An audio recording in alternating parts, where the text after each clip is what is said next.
Assalamualaikum warahmatullahi wabarakatuh. Alhamdulillahirabbil alamin. Assalatu wassalamu ala asyrafil anbiya'i wal mursalin sayyidina wa maulana Muhammadin wa ala alihi wa sahbihi ajma'in. Oke, teman-teman yang dirahmati Allah, alhamdulillah kita sudah memasuki hari-hari terakhir berpuasa di tahun ini. Seperti yang kita ketahui, di bulan suci Ramadan itu adalah satu bulan yang mulia di antara bulan-bulan yang lainnya. Kenapa kok diarani hari-hari suci yang mulia? Itu karena saat berpuasa itu kita mendapatkan suatu perintah untuk menahan diri dari nafsu, nggak boleh makan, nggak boleh minum, nggak boleh marah-marah. Ngomong-ngomong soal puasa, teman-teman saya mau tanya, puasa itu rukun iman apa rukun Islam? Rukun iman apa rukun Islam? Rukun Islam yang ke 5 apa 4? Rukun Islam yang ke 3 apa 4? 4 apa 3?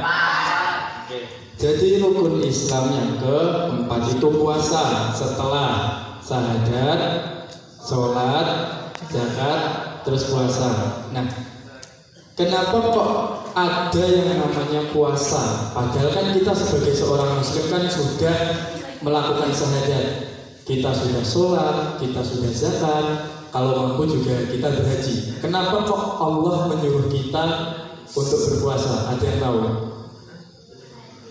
Oke, untuk menahan diri. Nah, kenapa kok kita diperintahkan untuk puasa? Siapa sih yang menyuruh kita untuk berpuasa? Allah. Yang nyuruh kita untuk puasa bukan Pak Ustadz, yang nyuruh kita bukan guru ngaji, tetapi yang nyuruh kita itu Allah Subhanahu wa Ta'ala. Dalam Quran surah Al-Baqarah ayat 183, ya ayyuhalladzina amanu. Nah, Allah manggil kita nih sebagai orang-orang yang beriman. Ya ayyuhalladzina amanu, hei orang-orang yang beriman.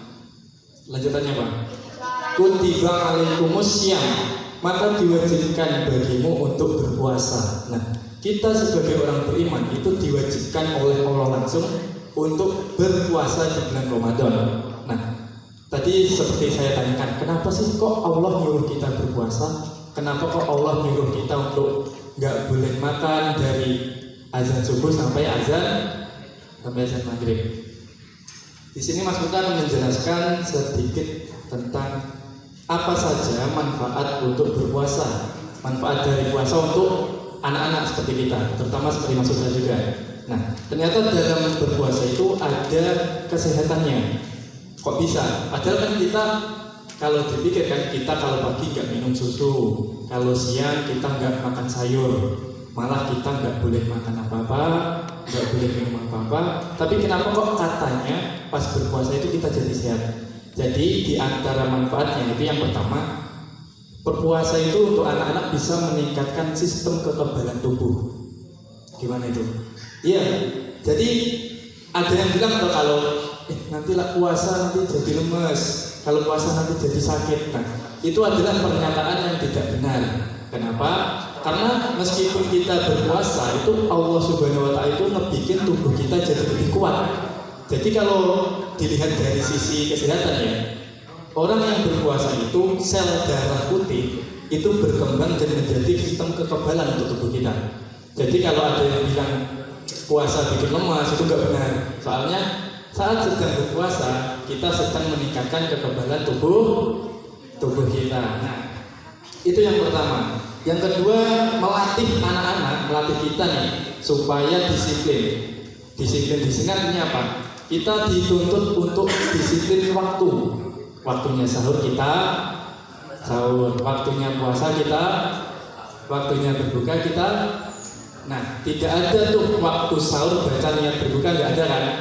Waktu berpuasa kita makan nggak boleh kan? Nah, itu adalah salah satu cara melatih agar kita itu disiplin. Kalau sahur ya sahur, kalau puasa ya puasa, kalau berbuka ya berbuka. Nah, itu yang kedua. Yang ketiga itu melatih mengendalikan diri dan sabar. Orang yang berpuasa itu selain nggak boleh makan, nggak boleh minum, juga nggak boleh marah-marah. Orang yang berpuasa itu menahan diri. Ada yang namanya nafsu, itu salah satunya nafsu marah. Kalau pas main game main game diganggu pasti marah, ya kan? Nah, kalau sedang berpuasa itu ditahan, karena saat kita puasa kita nggak hanya jaga mulut dan perut, tetapi kita jaga pikiran, menjaga mulut dan juga menjaga hati. Nah, kenapa kok diarani melatih mengendalikan diri? Nah, seperti itu. Orang yang berpuasa itu nggak boleh belak-belakan. Maksudnya kalau pas kita marah langsung marah, pas kita lapar langsung makan, itu nggak boleh. Jadi harus mengendalikan diri. Saat kita lapar, kita alihkan. Misal kegiatan yang lainnya. Kalau siang teman-teman biasanya kan tadarus. Nah, itu salah satu amalan yang baik. Dan juga melatih kita untuk bersabar menunggu azan maghrib. Kita tadarus, mungkin ada yang bagi-bagi takjil, ada yang bantu ibunya memasak, yang laki-laki bantu ayahnya bekerja. Nah, jadi di antara manfaat-manfaat berpuasa, selain meningkatkan iman dan takwa kita sebagai seorang yang beriman, kata Allah tadi, itu juga meningkatkan kesehatan kita. Yang pertama tadi ada meningkatkan sistem kekebalan tubuh, terus melatih anak agar disiplin. Yang ketiga melatih mengendalikan diri, dan juga ada satu lagi yang sangat penting, yaitu agar kita tidak gendut. Iya, orang yang berpuasa itu tidak akan gendut kalau puasanya betul. Jadi daripada diet, ya kan, mending sebagai seorang yang beriman kita berpuasa. Jadi kan Allah dan Rasul itu tidak terlalu suka kalau ada yang berlebihan banget gitu. Ya kan, ada yang sampai 100 kilo, ada yang 200 misal. Jadi Rasul itu sampai nggak suka kalau perutnya itu gendut-gendut gitu. Kita harus menjaga tubuh kita agar ibadah juga khusyuk. Kan sulit tuh kita lihat kalau ada orang gendut sholatnya jadi sulit, ya kan.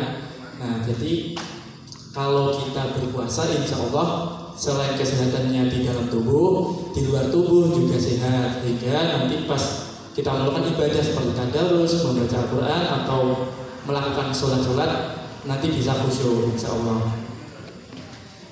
Tapi selain di antara 3 manfaat kesehatan itu tadi, yang paling penting dari berpuasa adalah meningkatkan iman dan takwa. Jadi sebagai seorang yang beriman nih, tadi kata Allah, kita harus berpuasa untuk meningkatkan iman kita pada Allah.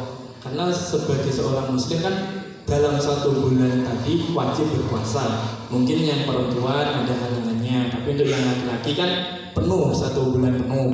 Nah, itu nanti dijadikan belajar agar nanti pas udah dewasa kita bisa menjadi seorang muslim atau muslimah yang taat puasa pada Allah. Jadi dan selain syahadat, ada sholat, terus zakat, puasa, dan juga haji kalau mampu. Nah, sebagai seorang yang beriman, berpuasa itu tidak memberatkan sebenarnya. Tadi yang Mas Putra sampaikan, kalau berpuasa itu menjadikan kita sehat. Padahal Allah itu kan menyuruh kita nggak makan apa-apa, tapi karena Allah itu maha baik, ya kan. Allah itu maha baik, kita aja nggak boleh makan, nggak boleh minum, tapi sama Allah masih dikasih kesehatan sama Allah. Jadi untuk teman-teman semuanya, semoga puasanya itu semakin bisa ditingkatkan. Tidak hanya kayak berpuasa itu hanya karena disuruh orang tua. Kalau nggak disuruh orang tua nggak puasa. Puasa hanya kalau disuruh Pak Ustadz, kalau nggak disuruh nggak puasa. Jangan gitu. Berpuasa itu karena kewajiban, karena kesadaran kita. Melihat tadi ada banyak manfaat, semoga bisa